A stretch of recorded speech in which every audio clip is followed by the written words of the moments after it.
Year 1845 का time था और ब्रिटिशर्स जो थे वो इंडिया पे राज कर रहे थे उस टाइम पे, और रशिया और ब्रिटिशर्स के बीच में एक लड़ाई चल रही थी, द ग्रेट गेम।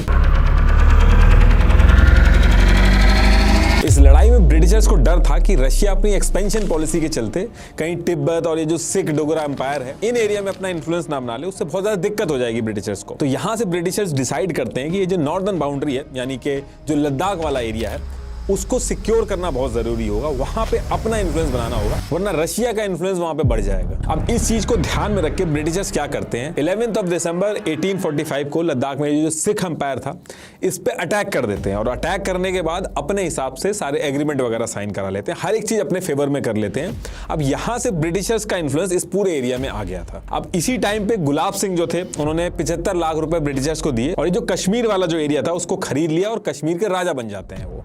और ब्रिटिशर्स ने भी बड़े आराम से दे दिया, क्योंकि उनका जो इंटरेस्ट था वो लद्दाख की तरफ ज्यादा था, और लद्दाख के अंदर भी उनकी एक ही चिंता थी कि जो रशियंस हैं उनकी आर्मी कहीं ये जो अक्साई चीन वाला एरिया है वहां से ना घुस जाए। अब इस एरिया में अपना इन्फ्लुएंस तो बना लिया था ब्रिटिशर्स ने, लेकिन इसके कुछ साल बाद, करीब 10 साल के करीब, इनको ये रियलाइज हुआ कि ये जो अक्साई चीन वाला एरिया है, अभी भी यहाँ पे कई ऐसे एरिया है जहां से रशियन आर्मी जो है वो एंट्री कर सकती है। तो रशियन की तरफ से इस तरीके का कोई थ्रेट आए, इससे निपटने के लिए ब्रिटिशर्स ने इस एरिया को भी सिक्योर करना चालू किया। ब्रिटिशर्स ने ईयर 1855 में great trigonometrical survey of India इसको काम दिया कि ये जो लद्दाख और तिब्बत वाला जो एरिया है इसका ये सर्वे करें, और ये जो फ्रंटियर्स वगैरह यहाँ पे बने हुए हैं, खुले पड़े हुए हैं जो एरिया, इसको ऑब्जर्व करके एक प्रॉपर बॉर्डर बनाएं। और ये जो काम था वो काम दिया गया था W.H. जॉनसन को। ये सिविल सर्वेंट थे great trigonometrical survey of India के। अब इन्होंने काफी टाइम तक इस एरिया का सर्वे किया, और सर्वे करने के बाद एक बॉर्डर प्रपोज किया जिसे जॉनसन लाइन बोला जाता है।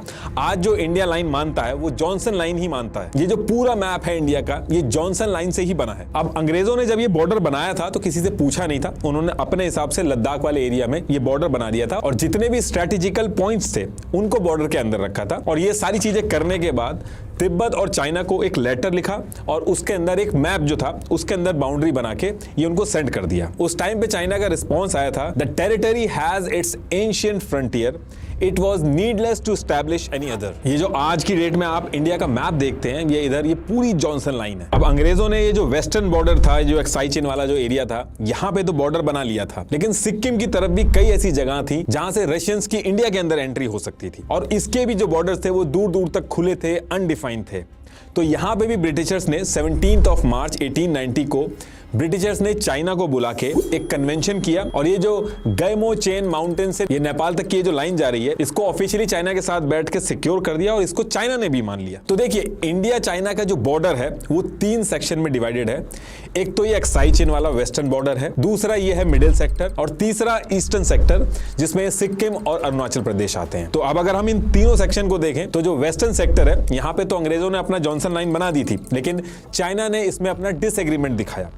मिडिल सेक्टर जो आप ये देख रहे हैं, यहाँ पे पहाड़ बहुत ज्यादा थे, तो यहाँ नेचुरली बाउंड्री बनी हुई थी, तो यहाँ पे इतनी ज्यादा दिक्कत नहीं आई। और रही बात ईस्टर्न सेक्टर की, तो यहाँ पे सिक्किम वाला जो एरिया था उसके तो बॉर्डर इन्होंने फिक्स कर दिए थे चाइना के साथ मिलकर अंग्रेजों ने, और बाकी जो अरुणाचल प्रदेश वाला जो एरिया है वो अभी आगे बताऊंगा मैं। तो देखिए, जो ब्रिटिशर्स ने अक्साई चीन पे जॉनसन लाइन बना दी थी, इसको लेके जो चाइना था वो बिल्कुल खुश नहीं था, क्योंकि स्ट्रेटेजिकली जितने भी पॉइंट्स थे वो सारे के सारे ब्रिटिश इंडिया के अंदर थे। लेकिन ब्रिटिशर्स जो थे वो उस टाइम पे चाइना को किसी भी तरीके से नाराज नहीं करना चाहते थे, क्योंकि चाइना उस टाइम पे वीक तो था, लेकिन चाइना एक अनसेड कम्युनिकेशन में धमकी भी देता था कि वो रशिया के साथ मिल जाएगा। तो ब्रिटिशर्स ऐसा भी नहीं करना चाहते थे कि चाइना जो है वो रशियंस के साथ जाके मिल जाए। तो इस चीज से निपटने के लिए ब्रिटिशर्स जो थे वो एक और स्ट्रेटेजी बनाते हैं।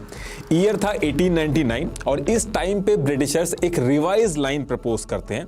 ये जो वेस्टर्न बॉर्डर था, जो अक्साई चीन वाला एरिया था, इसमें स्ट्रेटेजिकल जितने भी पॉइंट्स थे उनको अपने पास रखते हैं, बाकी काफी सारा अक्साई चीन का जो एरिया था वो चाइना को दे देते हैं। तो कहने का मतलब यह है कि जॉनसन लाइन को रिवाइज करके एक और लाइन मैकार्टनी मैकडॉनल्ड लाइन ये प्रपोज करते हैं। तो ये जॉनसन लाइन थी, और ये जो ग्रीन वाली लाइन है ये यहां से यहां तक ये है मैकार्टनी मैकडॉनल्ड लाइन। ये जो मैकार्टनी मैकडॉनल्ड लाइन थी, इसमें काफी एरिया अक्साई चीन का जो है वो चाइना को प्रपोज करके दे दिया गया था। और आज की डेट में भी जो LAC है वो इसी मैकार्टनी मैकडॉनल्ड लाइन के आसपास ही है। आसपास मैं इसलिए कह रहा हूं कि इससे थोड़ी सी आगे है, और वो आगे क्यों है अभी आगे बताऊंगा। तो जब ब्रिटिशर्स ने ये मैकार्टी मैकडोनल्ड लाइन प्रपोज की तो इसको लेके भी चाइना ने कोई रिस्पॉन्स नहीं दिया। और ईयर 1908 से पहले जितने भी ईयर थे या जब भी ऑफिशियल ब्रिटिश इंडिया का मैप आया तो कई जगह पे मैकार्टी मैकडोनल्ड लाइन यूज की गई, लेकिन उसके बाद नहीं की गई। एक्चुअली होता क्या है कि ब्रिटिशर्स जो थे उन्होंने लाइन बना तो दी थी, लेकिन चाइना जो था उसका इन्फ्लुएंस तिब्बत में था और चाइना जो था वो मान नहीं रहा था, कुछ ना कुछ प्रॉब्लम क्रिएट कर रहा था। तो इसको लेके ईयर 1914 में ब्रिटिशर्स ने चाइना को और तिब्बत को शिमला में बुलाया, एक मीटिंग करी जिसे शिमला कन्वेंशन भी बोला जाता है। ये जो शिमला कन्वेंशन था, इसको करने के पीछे ब्रिटिशर्स जो थे उनका मेन पर्पस ये था कि ये जो ब्रिटिश इंडिया और चाइना के बीच में जो तिब्बत है, जिसे चाइना इनडायरेक्टली कंट्रोल करता है, इसके बीच में कैसे ना कैसे करके एक बफर जोन बन जाए। तो इसके लिए इन्होंने एक प्रपोजल रखा कि ये जो तिब्बत है इसको इनडायरेक्टली चाइना आप कंट्रोल कर रहे हो, तो तिब्बत को ऐसा करना चाहिए कि तिब्बत को दो पार्ट में डिवाइड कर दो, एक इनर तिब्बत और एक आउटर तिब्बत। इंडिया वाली जो साइड थी उसमें आउटर तिब्बत था और इनर तिब्बत जो था वो चाइना वाली साइड था। तो ब्रिटिशर्स ने क्या किया, ये जो इनर तिब्बत था, जो चाइना वाली साइड था, ये पूरा का पूरा चाइना को दे दिया और ये जो आउटर तिब्बत था इसको दलाई लामा के अंडर में देके एक बफर जोन की तरह क्रिएट कर दिया, क्योंकि ब्रिटिशर्स को तिब्बत से इतना डर नहीं था। और ये जो अरुणाचल प्रदेश का एरिया था उसमें मैकमोहन लाइन इंट्रोड्यूस की गई कि ये अरुणाचल प्रदेश का बॉर्डर होगा तिब्बत के साथ। ये है वो लाइन, और ये चीज करके ब्रिटिशर्स जो चाहते थे वो हुआ। अब यहां से चाइना और इंडिया का जो बॉर्डर था वो लगना बंद हो गया था। तो अगर मैं शॉर्ट में बताऊं तो तिब्बत को दो पार्ट करके एक पार्ट चाइना को देके दूसरा पार्ट जो था उसको बफर जोन बना दिया गया, ताकि चाइना और इंडिया के बीच में तिब्बत रहे। और ये जो बफर जोन जिसको बोला गया, यानी कि जो आउटर तिब्बत था, इसमें दलाई लामा को रूलर बना दिया गया और लगे हाथ अरुणाचल प्रदेश के बॉर्डर भी फिक्स कर दिए गए, मैकमोहन लाइन बना दी गई। और ये चीज करके ब्रिटिशर्स ने इंडिया का जो बॉर्डर था वो एक तरह से सिक्योर कर लिया था। अब ब्रिटिशर्स ने कर तो लिया था ये चीज, लेकिन इसको चाइना ने मानने से मना कर दिया। ये जो शिमला कन्वेंशन था इसको 24 एंड 25 ऑफ मार्च 1914 को ब्रिटिश इंडिया के फॉरेन सेक्रेटरी हेनरी मैकमोहन ने साइन किया था और तिब्बत की तरफ से तिब्बतन गवर्नमेंट के सीनियर ऑफिसर लोचन शात्रा, इन्होंने साइन किया था। लेकिन चाइनीज ने इसे साइन करने से बिल्कुल साफ मना कर दिया था।